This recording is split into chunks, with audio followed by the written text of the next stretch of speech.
Greetings, my fellow DHGs. This is your sister, Queen Esther Tarot. So I'm going to do a message, just a general guidance, of course, as always.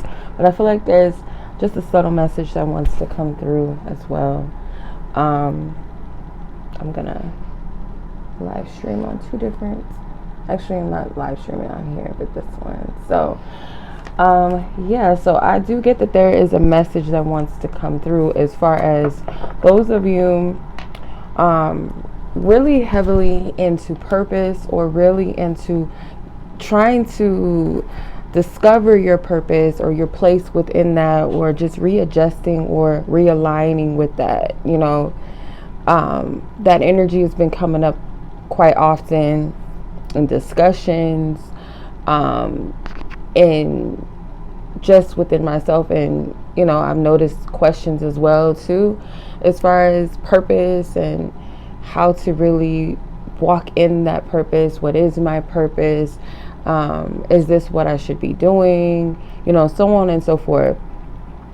And I feel like Spirit is saying the times that we're in, it really does, it really is speaking to people internally and spiritually within themselves, within the spirit, to want to step into purpose and want to initiate that shift, that divine shift, to be an ambassador of the divine, the Most High, to be an ambassador of love, light, and truth.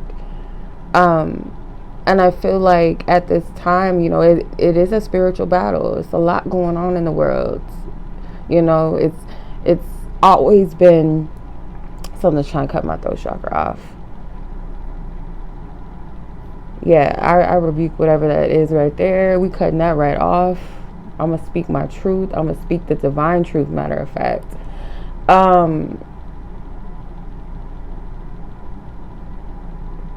I feel like for those of you that resonate with this, you guys need to know that it's not that you're not on the right path. I feel like this is really just a time of rest. It is a time of, when I say rest, doesn't mean that you're just inactive doing nothing, but you're in just being present. You know what I mean? Just being present and living, not overextending your energy, not stressing yourself out mentally, emotionally.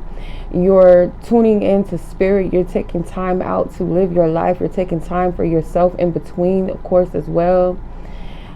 Spirit is going to direct your steps and guide you. God is going to guide you. You don't have to scramble to find, and it might be a sense of, well, what should I be doing? I'm not doing anything, and it's just, you feel this false sense of guilt. That is not from the Most High.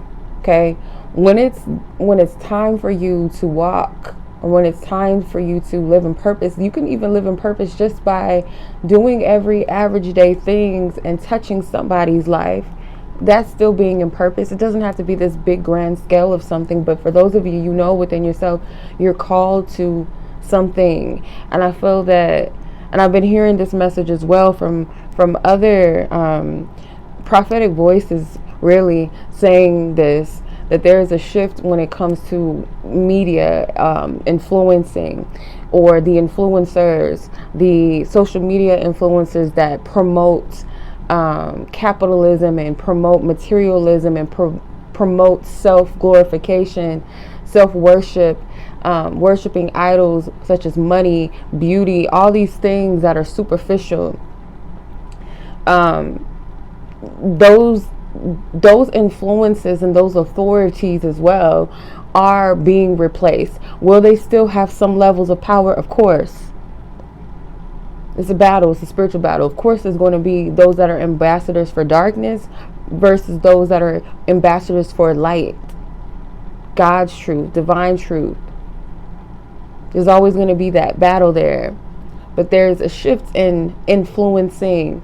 Will that be majority on social media? No, I don't believe so. I feel like it's going to be within the active, within the streets. When I say the streets, meaning the world physically, not just online and internet, because shiftings are going to take place in that area as well. A lot of it. things will change. I don't know if in our lifetime or what, or within the next few years. I'm pretty sure there will be a lot of shifts and changes when it comes to media and things like that. But this is not a time for you to fret. It's not a time for you to get off center and off balance and be in fear, or to be frustrated with yourself, beating yourself up and down. You can be light and you can be loved just through your everyday life, for those that are physically in your presence, those that you have access to, people, strangers that you come across. There's so many ways that you can do this. And I always say, no matter the level of influence, it's still a divine influence, because you, that one person that may touch one person, can touch 5 people, and those 5 people can touch triple that, right? And so on and so forth. Or if you have been given a platform to speak to hundreds or thousands of people, 1,000 plus people, that's beautiful. As long as, it's because it's the parable that I'm getting from, I can't remember if it was Mark or if it was in Luke, chapter Luke or Mark, where Jesus was, the parable of the seed, and how some people will hear the message, they'll take the message, they'll apply it for a time, and then they'll drop it, so on and so forth. Some people will reject the message. Some people will take the message and do well with that. So you have to trust that it will fall on fertile grounds. Whatever it is that you're doing, or whatever it is that, whatever your light is in the world, it could be so simplistic. It doesn't have to be too heavy. You know what I mean? So give yourself permission to rest and not beat yourself up or stress out. I don't want to run this message on too long, but I just felt led to share this with you guys, or to share this message, because I feel like a lot of people are really focused on purpose, which is beautiful. You don't want to overextend yourself and feel as though you're not doing enough, or you could be doing more, and that's a beautiful mindset to have to an extent, because it shows that you are about that life, and that you know that you're called to something. But don't make it a chore. Always check in with the divine. The divine knows our path and our steps better than we do, in ways that the human mind can't always conceive. And I'm 1,000% sure that God will give you the divine provision you need to let you know how to do this. And one of the ways to really, start this conversation with the divine is say, how do you want to use me? Or how do you want to use me today? How can I be of a benefit to you, to your kingdom, to my divine assignment that you have for me in this lifetime? How can I be of service to that? How can I be a benefit to that? God will see for you to walk in that path, to place you where you need to be, and open those doors when you let go of the resistance of needing to know. Sometimes, like, wanting to know too much and wanting to know things instantaneously, it really blocks the flow of divine, those downloads from the divine. The divine intervention, the angelic intercession, whatever you want to call it, it blocks those flows. So hopefully that makes sense.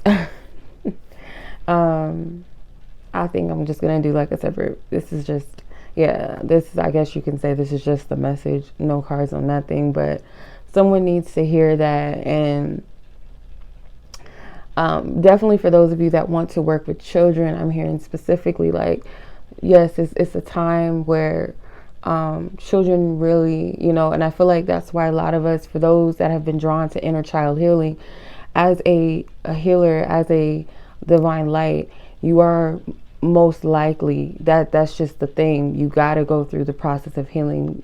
And it always goes back to the childhood, always. But I feel for those of you that are drawn to help children, you've done a lot of extensive inner child healing, or you might be someone that studies inner child healing a lot. That's something, maybe that's your expertise, or that's something that God has placed in front of you. Like, that is your area of, study and going within, about your inner child. Like, that's something that you take seriously. That is something that you You spend a lot of time. Some people work on healing in different areas. Our shadow work, it's this layers to it, and the genesis of our wounds always go back to the inner child. If not 100%, then at least 99% of our healing starts with the childhood. That's the root of where our issues come from. So some of you guys may be drawn to help children or do something for children, and Spirit is saying you are going to get the divine provision about that. And I feel whoever that might be for, Spirit's going to guide you on that. And again, like, don't scramble. You don't have to overextend yourself. And it will be a time where you're called out from rest, or called out of hermit mode, or called out of your consecration process, so that you can actively, a lot of people are coming out of that place because you are going to be active, you are going to be moving, you are going to be doing a lot of works, whether that's in the community and or through these social media platforms, as long as they stand, at least. But God is going to be placing a lot of people in different environments, and I've been saying that for a few months now, that God is placing people in certain places and certain environments where they may feel that they don't fit, or places where there is a lot of darkness, but because you're called for it to be the light in those spaces, the true light, not the false light, but the truth light. You know what I'm saying? So anywho, yeah, that is the message, you guys. I do hope that resonates with whomever needed to hear it, and you guys enjoy your day. It's Friday, so happy Friday, happy Venus Day. Much love. Be blessed, be safe. Peace.